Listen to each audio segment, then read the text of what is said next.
Imagine a nosy HOA Karen, crashing your private lake cabin with uninvited guests only, to realize they're trapped inside with no cell signal and you, hold all the keys, let me tell you exactly how it happened.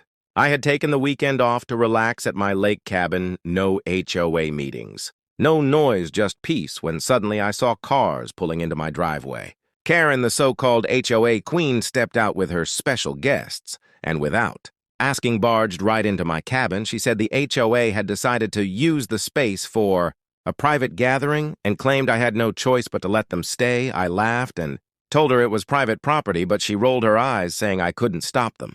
Before I knew it, her guests were sprawled across my living room eating my food and turning up the music, so I decided not to argue. Instead, I locked the outer doors behind them, quietly stepped out and headed back to the dock, knowing something they didn't. This entire area had no cell service, and the only working satellite phone was mine. Half an hour later, I could hear them panicking from inside.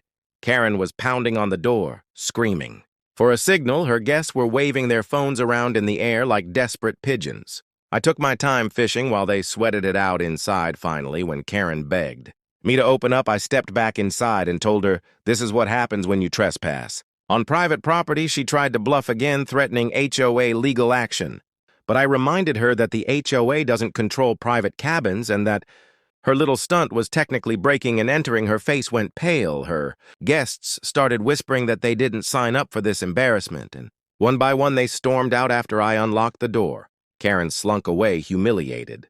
And when word got back to the neighborhood, everyone laughed about how the mighty HOA queen got trapped without a signal in my cabin. So if you love seeing Karens dig their own graves and get served the justice they deserve, make sure to subscribe right now, because the next story is even wilder.